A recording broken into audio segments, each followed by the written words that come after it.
প্রাচীন মানুষ সময় পরিমাপের জন্য বিভিন্ন প্রাকৃতিক উপাদান ব্যবহার করত, যেমন সূর্য, চাঁদ এবং তারাগুলোর অবস্থান।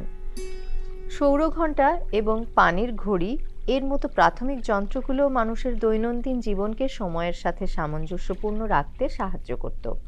সৌরঘণ্টা সাধারণত দিনের আলোতে সূর্যের ছায়া ব্যবহার করে সময় পরিমাপ করত। মধ্যযুগে ১৩০০ শতাব্দীতে ইউরোপে প্রথম মেকানিক্যাল ঘড়ি তৈরি হয়। এই ঘড়িগুলো পা চালিত বা জল চালিত ছিল এবং সময় পরিমাপের জন্য ঘন্টার কাঁটা এবং ডায়াল ব্যবহার করা হতো। এটি মূলত চার্চের টাওয়ারে স্থাপন করা হতো, যাতে সবাই সময় জানতে পারে।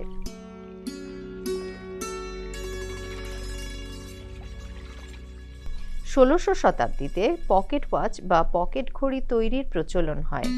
১৫৭৭ সালে সুইস ঘড়ি নির্মাতা পিটার হেনলেন প্রথম পকেট ঘড়ি তৈরি করেন, যা মানুষের হাতে নিয়ে চলা সহজ হয়েছিল।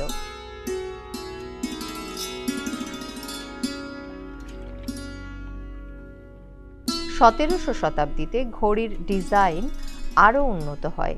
কাঁটার মাধ্যমে সঠিক সময় জানানো শুরু হয়। ১৮০০ শতাব্দীতে ঘড়ির স্প্রিং বা পালস স্প্রিং আবিষ্কৃত হয়, যা ঘড়ির আরও উন্নততর নিয়ন্ত্রণের জন্য ব্যবহৃত করা হতো। এর ফলে ঘড়ির আয়ু বৃদ্ধি পায় এবং সেটি আরও সঠিকভাবে সময় পরিমাপ করতে সক্ষম হয়।